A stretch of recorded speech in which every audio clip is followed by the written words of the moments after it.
क्या सांसारिक कार्य करते हुए, भौतिक कर्म करते हुए मुक्ति पाया जा सकता है? क्या सांसारिक कर्म करते हुए मुक्ति, ज्ञान, सत्य को पाया जा सकता है?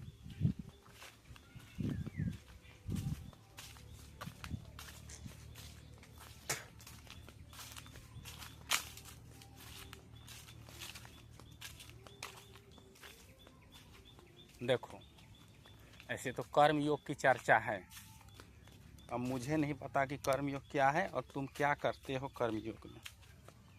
कर्म योग है भी तो वैसा नहीं है जैसा तुम सोचते हो कि कोई भी काम करते चलो और हो गए कर्मयोगी और तुम्हारा हो गया मुक्ति या हो जाएगा मुक्ति और तुम्हें स्वर्ग और ईश्वर का कृपा प्राप्त हो जाएगी। ये सब होता भी है तो ऐसा नहीं है जैसा तुम सोचते हो। देखो, मैं अपने तरफ से बताता हूँ जैसा मैंने देखा है। जो तुम कर्म करते हो, क्यों करते हो? जब तक तुम इस पर विचार नहीं करते और इसको अच्छे से नहीं जानते, अपने कर्मों को नहीं जानते, जो तुम करते हो क्यों करते हो उस कर्म को नहीं जानते, उस कर्म को नहीं देखते, तुम अपने भोगने के लालच में आंख बंद करके बैठकर तुम अपने चेतना को अंदर, जो तुम्हारा चेतन स्वरूप है, तुम्हारा जो होश है, फिर भी तुम उसे दबाकर, उस सत्य को अंदर दबाकर दफन करके तुम आनंद उठाने का प्रयत्न करते हो कर्म में और सोचते हो कि उससे मेरे मज़ा आने वाला है, मेरे को कुछ मिलने वाला है, मुक्ति जैसा कुछ भी तो तुम भ्रमित हो, ऐसा कुछ नहीं होने वाला है। हाँ, कर्म करते समय भी तुम्हें कर्म कर कर भी, भौतिक कर्म कर कर भी तुम्हें मुक्ति मिल सकती है, लेकिन इसका एक शर्त है। क्या शर्त है? तुम जो कुछ भी करते हो उसको जानो। तुम जब जो कुछ भी करते हो उसको जानते हो सही सही, तो तुम उल्टा पुल्टा कर्म कर ही नहीं सकते। जानना ही एकमात्र विकल्प है तुम्हारे पास। अंधा भक्ति करने से, किसी का नाम जपते रहने से, है ना, कोई कार्य में खुद को लीन कर देने से,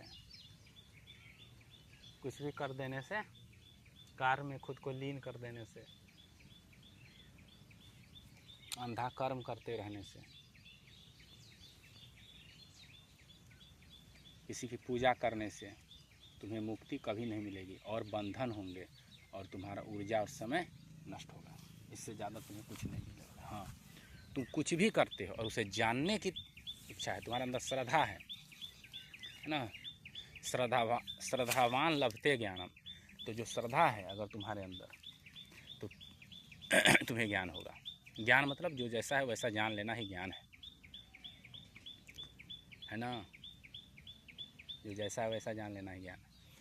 तो तुम उसे सही सही जैसा है वैसा जानते हो और तुम जानते ही तत्क्षण मुक्त हो जाते हो। इस जानने की प्रक्रिया कितने समय तक चलेगी ये तुम्हारी श्रद्धा पर निर्भर करता है। तुम अंदर से कितने जागरूक हो, सतर्क हो, तुम्हारे अंदर लालसा है उस सत्य को जानने की, तुम मुक्त हो सकते हो समस्त प्रकार के बंधनों से। सब में खुद को और खुद में सबको देख सकते हो, है ना, और सब एक ही सत्य द्वारा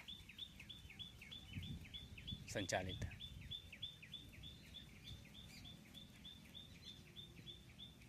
तुम होते ही नहीं, सिर्फ वो हो सकता है, वो होता है, परमात्मा होते हैं, सत्य होता है जो होता है। जब तुम इन बातों को समझ लेते हो, जान लेते हो, जो तुम कर रहे हो उस कर्म को देखते हो, है ना, लेकिन तुम्हारी वासनाएं, इच्छाएं उसे देखने नहीं देती है। तुम्हारे अंदर अगर प्रश्न भी आया, अगर प्रश्न भी तुम्हारे अंदर ये आ चुका है कि क्या मैं भौतिक कर्म करते हुए भी, मज़ा मारते हुए भी, संसार का मज़ा मारते हुए भी मैं मुक्त हो सकता हूँ। ये तुम्हारा प्रश्न ही गलत है, और तुम्हारा प्रश्न पूछने वाला भी गलत है। क्यों गलत है? इसलिए गलत है क्योंकि वो देख नहीं पा रहा है ना प्रश्न को, अपने खुद को पूछ कहाँ से रहा है वो प्रश्न। वो प्रश्न इसलिए पूछ रहा है कि काश मज़ा ही मज़ा मिलता रह सकता है क्या भौतिक संसार में, मतलब कि जो हम कर्म कर रहे हैं उसमें कभी दुख ना हो, सफलता ही सफलता, मज़ा ही मज़ा मिलता जा रहा, मिलते रह सकता है क्या परमानेंट, हमेशा के लिए। इसलिए वो प्रश्न कर रहा है, इसलिए वो प्रश्न नहीं कर रहा है। उसे मुक्ति चाहिए। उसका प्रश्न और उसका आधार, उसका वजूद ही गलत है ना। तो प्रश्नकर्ता को देखा जाता है, उसके प्रश्नों को नहीं। प्रश्नकर्ता की स्थिति, जो जैसा बोलता है उसके अंदर वैसा ही प्रश्न होता है और वो वैसा ही प्रश्न करता है। तो कर्म करते रहो और कर्म को देखो, और ईमानदारी से देखो। ईमानदारी से देखोगे तो तुम्हारे जो पाप कर्म है, बुरे कर्म जो तुम करते हो, जो गलत सब कर्म करते हो, उल्टा पुल्टा कर्म करते हो, जो तुम्हें बंधन देते हैं, वह स्वतः ही गिर जाती है और तुम अच्छे कर्म में लग जाते हो। अच्छे कर्म मतलब ये जो संसार में अच्छे हैं वो अच्छे नहीं, अच्छे मतलब जो सत्य है वही कर्म में लग जाते हो, सत्संग में लग जाते हो स्वतः ही। और अपने स्वार्थों की सिद्धि के लिए लगे रहोगे तो करते रहो कर्मयोग के नाम पर, जब तप यज्ञ नियम जो भी करना है, कुछ भी नहीं होने वाला है।